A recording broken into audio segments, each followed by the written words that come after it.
Hi hello ನಮಸ್ಕಾರ ಎಲ್ರಿಗೂ welcome to crazy in Kannada vlogs.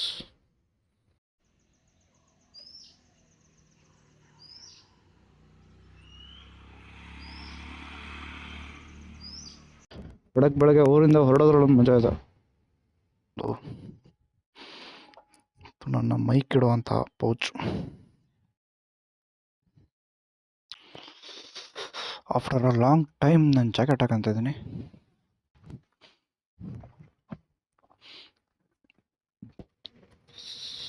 ಏನು ಚಳಿ ಗುರು, ಚುಮ್ಮ ಚಳಿ ಇದೆ ಇವತ್ತು. ನಾನಿವತ್ತು ನಿಮ್ಗೆ ಹೇಳಿಕೊಟ್ಟಿರೋದು ಓಲಾ ಗಾಡಿ, ನನ್ನ 2 ವರ್ಷಗಳ ಅನುಭವ.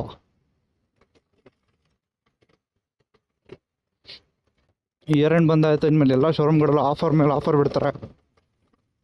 ಏನಪ್ಪ ರೋಡಿಂಗ್ ಇದೆ ಇದು.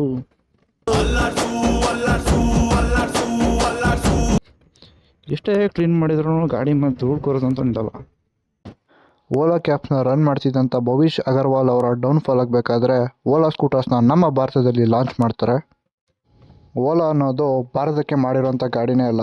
ನೆದರ್ಲ್ಯಾಂಡಲ್ಲಿ ಒಂದು ಇಟರ್ಗೋ ಅಂತ ಎಲೆಕ್ಟ್ರಿಕ್ ಗಾಡಿ ಕಂಪನಿ ಇರುತ್ತೆ. ಅಲ್ಲಿಯ ಸ್ಕೂಟರ್ಸ್ನ ತಂದುಬಿಟ್ಟು ಆ್ಯಸ್ ಇಟ್ ಈಸ್ ಇಂಡಿಯಾದಲ್ಲಿ ಲಾಂಚ್ ಮಾಡ್ತಾರೆ. 15th August 2020 ಬುಕ್ಕಿಂಗ್ ಸ್ಟಾರ್ಟ್ ಮಾಡ್ತಾರೆ. ಕೇವಲ ಒಂದೇ ಒಂದು ತಿಂಗಳಲ್ಲಿ 5 ಲಕ್ಷ ಗಾಡಿಗಳು ಬುಕ್ ಆಗ್ತವೆ. ಬಟ್ ಈ ಗಾಡಿನಲ್ಲಿ ಸರ್ವಿಸ್ ಅನ್ನೋ ಚೆನ್ನಾಗಿಲ್ಲ ಗುರು. ಎಷ್ಟು ವರ್ಸ್ಟ್ ಅಂತಂದರೆ ಅಷ್ಟು ವರ್ಸ್ಟ್ ಇದೆ ಸರ್ವಿಸ್ ಇದು.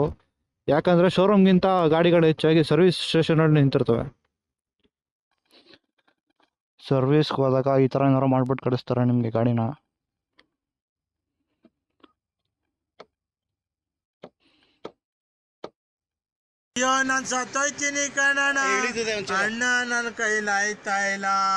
ನಾವು ಈ ಗಾಡಿನ ಬುಕ್ ಮಾಡಿ ಗಾಡಿ ಡೆಲಿವರಿ ತಗೊಳ್ಳೋದಕ್ಕೆ 1 ತಿಂಗಳು ವೆಯ್ಟ್ ಮಾಡಿದ್ದೀವಿ. ತುಂಬ ಲೈಟ್ ವೆಯ್ಟ್ ಇರೋದ್ರಿಂದ ಆರಾಮಾಗಿ ಬಗ್ಗಿಸ್ಪತ್ಗಳು ಗಾಡಿನ. ಜಾಸ್ತಿ ಮಲಗಿಸಿ ಗಾಡಿನ ಮಲ್ಕೊಬಿಟ್ರೆ ಎಲ್ಲ ಪಾರ್ಟ್ಸ್ನು ಚೀಲಾಗಿ ತುಂಬ್ಕೊಂಡು ಹೋಗ್ಬೇಕಾಗುತ್ತೆ. ಯಾಕಂದರೆ ಇದರಲ್ಲಿ ಯಾವುದೇ ರೀತಿ ಕ್ರ್ಯಾಶ್ ಕಾರ್ಡ್ ಆಗಲಿ ಸೇಫ್ಟಿ ರಾಡ್ಸ್ ಆಗಲಿ ಇಲ್ಲ. ನಾನು ಕೊಡಲ್ಲ. ಫಸ್ಟ್ ಜನ್ರೇಷನ್ ಗಾಡಿಗಳಲ್ಲಿ ಸಸ್ಪೆನ್ಷನ್ಗಳೇ ಕಟ್ಟಾದವು. ಇಟರ್ಗೋ ಅನ್ನೋ ಕಂಪ್ನಿಲಿ ಗಾಡಿಗಳು ಹೇಗೆ ಡಿಸೈನ್ ಆಗಿದ್ವೋ ಅದೇ ಡಿಸೈನ್ನ ನಮ್ಮ ದೇಶದಲ್ಲೂ ಕೂಡ ಲಾಂಚ್ ಮಾಡ್ತಾರೆ. ಅದನ್ನು ಯಾವುದೇ ರೀತಿ ಟೆಸ್ಟಿಂಗ್ ಇಲ್ಲದೆ. ಇಲ್ಲಿ ಪ್ರಾಬ್ಲಮ್ ಆಗಿದ್ದೇ ಇದು. ಓಲಾ ಗಾಡಿಗಳು ನಮ್ಮ ದೇಶದ ರೋಡ್ಗೆ ಅಡ್ಜಸ್ಟ್ ಆಗಲಿಲ್ಲ. ಓಲಾ ಗಾಡಿ ತೊಗೊಂಡಿರೋ ಪ್ರತಿಯೊಬ್ಬ ಓನರ್ಗೂ ಯಾಕಾದರೂ ಈ ಗಾಡಿ ತೊಗೊಂಡೆ ಅಂತ ಒಂದಲ್ಲ ಒಂದು ಪಾಯಿಂಟ್ ಆಫ್ ಟೈಮಲ್ಲಿ ರಿಗ್ರೆಟ್ ಅಂತೂ ಆಗೇ ಆಗಿರುತ್ತೆ. ಯಾಕಂದರೆ ಸಾಫ್ಟ್ವೇರ್ ಫೀಚರ್ಸ್ಗಳಾದಾಗ ಕೆಲವು ಟೈಮಲ್ಲಿ ಗಾಡಿನೇ ಆನ್ ಆಗಲ್ಲ. ಮತ್ತು ಯಾವ ಟೈಮಲ್ಲಿ ಯಾವ ಸೆನ್ಸಸ್ಗಳು ಹೋಗಿರುತ್ತೆ ಅಂತಲೇ ಗೊತ್ತಾಗಲ್ಲ. ಈ ಗಾಡಿನ ಮನೆ ಹತ್ರ ಇರೋ ಮೆಕ್ಯಾನಿಕ್ ಶಾಪ್ಗೂ ತೊಗೊಂಡೋಗಿ ತೋರ್ಸೋಕ್ಕಾಗೋದಿಲ್ಲ. ಯಾಕಂದರೆ ಈ ಗಾಡಿನ ಹೇಗೆ ರಿಪೇರಿ ಮಾಡಬೇಕು ಅಂತ ಅವ್ರುಗಳಿಗೆ ಗೊತ್ತೇ ಇರಲ್ಲ. ಅದೇನೇ ಪ್ರಾಬ್ಲಮ್ ಆದ್ರೂ ಶೋರೂಮ್ಗೆ ಗಾಡಿ ತೊಗೊಂಡೋಗ್ಬೇಕು. ಶೋರೂಮ್ಗಳಿಗೆ ಹೋದರೆ ಪ್ರತಿಯೊಂದು ಪಾರ್ಟ್ಸ್ಗೂ ಬ್ಲೇಡ್ ಹಾಕ್ತಾರೆ. ಅದ್ರ ಮೇಲೆ ಲೇಬರ್ ಚಾರ್ಜು ಹಾಕ್ತಾರೆ. ಪ್ರತಿಯೊಂದು ಪಾರ್ಟ್ಸೂ ಕಾಸ್ಟ್ಲಿ ಆಗಿರುತ್ತೆ. ಇದು ಟಾಪ್ ಲೋಡೆಡ್ ಗಾಡಿ ಅಲ್ಲ, ಪ್ರಾಬ್ಲಮ್ಸ್ಗಳೇ ಲೋಡ್ ಆಗಿರುವಂಥ ಗಾಡಿ ಇದು. ಗಾಡಿ zero maintenance, one time investment ಅಂತ ಥಿಂಕ್ ಮಾಡೋಕ್ಕೆ ಹೋಗಬೇಡಿ. ಫಸ್ಟ್ ಜನ್ರೇಷನ್ ಗಾಡಿಗಳಲ್ಲಿ ಸಸ್ಪೆನ್ಷನ್ಗಳೇ ಕಟ್ಟಾದವು. ಈ ಸ್ಕೂಟರ್ಸ್ಗಳ ಆ್ಯಕ್ಚುಯಲ್ ಟೆಸ್ಟಿಂಗ್ ಆಗಿದ್ದೆ ಕಸ್ಟಮರ್ಸ್ಗಳ ಕೈಯಲ್ಲಿ. ಎಲೆಕ್ಟ್ರಿಕ್ ಗಾಡಿಗಳಿಗೆ ಫ್ಯೂಚರ್ ಇದೆ ಅನ್ನೋ ಒಂದೇ ಒಂದು ಐಡಿಯಾಯಿಂದ ಗಾಡಿಗಳನ್ನ ಅರ್ಜೆಂಟಲ್ಲಿ ಮಾರ್ಕೆಟ್ಗೆ ತಂದರು. ಯಾವುದೇ ಪ್ರಾಪರ್ ಟೆಸ್ಟಿಂಗ್ ಮಾಡ್ದೇ ಸೇಲ್ ಮಾಡಿದ್ರು. ಜನ ಯಾಕೆ ಈ ಗಾಡಿಗಳನ್ನ ತೊಗೊಂಡ್ರು ಅಂತಂದರೆ ಒಂದೇ ಒಂದು ರೀಸನ್ನು, ಕಡಿಮೆ ದುಡ್ಡಿಗೆ ಈ ಗಾಡಿ ಸಿಗುತ್ತೆ ಅಂತ. ಯಾಕೆಂದರೆ ನಮ್ಮ ದೇಶದಲ್ಲಿ ಇರೋ ಜನ ಗಾಡಿ ಪರ್ಫಾರ್ಮೆನ್ಸ್ ಯಾವ ಥರ ಇದೆ, ಗಾಡಿ ಖರ್ಚೇನು, ಮೇಂಟೆನೆನ್ಸ್ ಏನು ಅಂತ ಯಾವುದೂ ನೋಡೋಲ್ಲ. ಜನ ಕೇಳೋದು ಒಂದೇ ಒಂದು, ಗಾಡಿ ರೇಟ್ ಎಷ್ಟು ಅಂತ. ಓಲಾ ಗಾಡಿನಲ್ಲಿ ಇರೋದೇ ಎಲೆಕ್ಟ್ರಾನಿಕ್ಸ್, ಆದರೆ ಎಷ್ಟೋ ಮೆಕ್ಯಾನಿಕ್ಸ್ಗೆ ಇದು ಅರ್ಥನೇ ಆಗಲ್ಲ. ಅಂಥದ್ರಲ್ಲಿ ಸಾಮಾನ್ಯ ಜನಕ್ಕೆ ಹೇಗೆ ಅರ್ಥ ಆಗುತ್ತೆ? ಅಂಥದ್ರಲ್ಲಿ ಇವರು ಗಾಡಿನ ಸೆಲ್ ಮಾಡುವಾಗ ಕಸ್ಟಮರ್ಗೆ ಗ್ಲಿಚ್ ಬಂದರೆ ಹೇಗೆ ರೀಸ್ಟಾರ್ಟ್ ಮಾಡಬೇಕು ಅಂತ ಹೇಳ್ಕೊಡ್ಲಿಲ್ಲ. ಸೆನ್ಸರ್ ಇಶ್ಯೂಗಳಾದಾಗ ಗಾಡಿನ ಹೇಗೆ ಹ್ಯಾಂಡ್ಲ್ ಮಾಡಬೇಕು ಅಂತ ಹೇಳ್ಕೊಡ್ಲಿಲ್ಲ.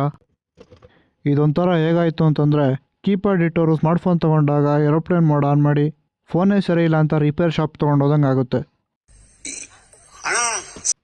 ಎಷ್ಟೋ ಇಶ್ಯೂಸ್ಗಳು ಒಂದು ಸಣ್ಣ ಮೆಕ್ಯಾನಿಸಮ್ ಗೊತ್ತಾದರೆ ಸಾಲ್ವ್ ಆಗೋಗುತ್ತೆ. ಈ ಕೆಲಸನ ಆಲ್ಮೋಸ್ಟ್ ಯಾವ ಶೋರೂಮ್ಗಳು ಮಾಡಲ್ಲ. ಯಾಕಂದರೆ ವೆಹಿಕಲ್ ಸೇಲ್ ಮಾಡೋ ಒಂದರಲ್ಲೇ ಪ್ರಾಫಿಟ್ ಇಲ್ಲ, ಸರ್ವಿಸಲ್ಲೂ ಕಾಸು ಮಾಡ್ತಾರೆ. ಅದಕ್ಕೇ ಯಾವ ಶೋರೂಮಲ್ಲೂ ಸೀಕ್ರೆಟ್ಸ್ನ ಬಿಟ್ಕೊಡೋದಿಲ್ಲ. ಇವ್ರಿಗೆ ಆಲ್ರೆಡಿ ಗೊತ್ತಿರುತ್ತೆ ಏನೇ ಆದ್ರೂ ಸರ್ವಿಸ್ ಸೆಂಟ್ರಿಗೆ ಬರಲೇಬೇಕು ಗಾಡಿ ಅಂತ. ಅದಕ್ಕೆ ಅಂತಲೇ ಓಲಾ ಕೇರ್ ಮತ್ತು ಓಲಾ ಕೇರ್ ಪ್ಲಸ್ ಅಂತ ಪ್ಲ್ಯಾನ್ ಮಾಡ್ತಾರೆ. ಇದು ಪ್ರತಿ ವರ್ಷವೂ ಪರ್ಚೇಸ್ ಮಾಡಬೇಕಾಗುತ್ತೆ. ಇಷ್ಟೊಂದು ಕಡೆ ಕಸ್ಟಮರ್ಸ್ ಹತ್ರ ಕಾಸು ಕಿತ್ಕೊಂಡ್ರೂ ಇವರು ಕಸ್ಟಮರ್ಸ್ಗಳ ನಂಬಿಕೆ ಉಳಿಸ್ಕೊಳ್ಳಿಲ್ಲ. ಅಟ್ಲೀಸ್ಟ್ ಪ್ರಾಬ್ಲಮ್ನ ಐಡೆಂಟಿಫೈ ಮಾಡುವಷ್ಟಾದ್ರೂ ಜನನ ಎಜುಕೇಟ್ ಮಾಡಬೇಕಾಗಿತ್ತು. ಆದರೆ ಇವರು ಅದ್ರ ಬಗ್ಗೆ ತಲೆನೇ ಕೆಡಿಸ್ಕೊಳ್ಳಿಲ್ಲ. ಶುರುನಲ್ಲೇ ಲಾಂಚ್ ಆದ ಎಷ್ಟೋ ಗಾಡಿಗಳು ನಮ್ಮ ದೇಶದ ಟೆಂಪ್ರೇಚರ್ಗೆ ಅಡ್ಜಸ್ಟ್ ಆಗದೇನೆ ಬ್ಯಾಟ್ರಿಗಳಲ್ಲಿ ಬೆಂಕಿ ಹತ್ಕೊಂತು. ಇದರಲ್ಲಿ ಆಗ್ತಿದ್ದಂಥ ಪ್ರಾಬ್ಲಮ್ಸ್ನ ನೋಡಿ ಎಷ್ಟೊಂದು ಜನ ಶೋರೂಮ್ ಮುಂದೆ ಹೋಗಿ ಗಾಡಿಗೇನೆ ಬೆಂಕಿ ಹಚ್ಚಿದ್ರು. ಇಷ್ಟೆಲ್ಲ ಆದ್ರೂ ಓಲಾ ಅವರು ಪ್ರಾಪರ್ ಸೊಲ್ಯೂಷನ್ ಕೊಡಲಿಲ್ಲ. ಕಂಪನಿ ಮಾಡೋ ಮಿಸ್ಟೇಕ್ಗೆ ಜನ ಎಂಪ್ಲಾಯೀಸ್ಗಳನ್ನ ಬೈದರು. ಬಟ್ ಅವ್ರದ್ದು ಏನು ತಪ್ಪಿಲ್ಲ ಗುರು.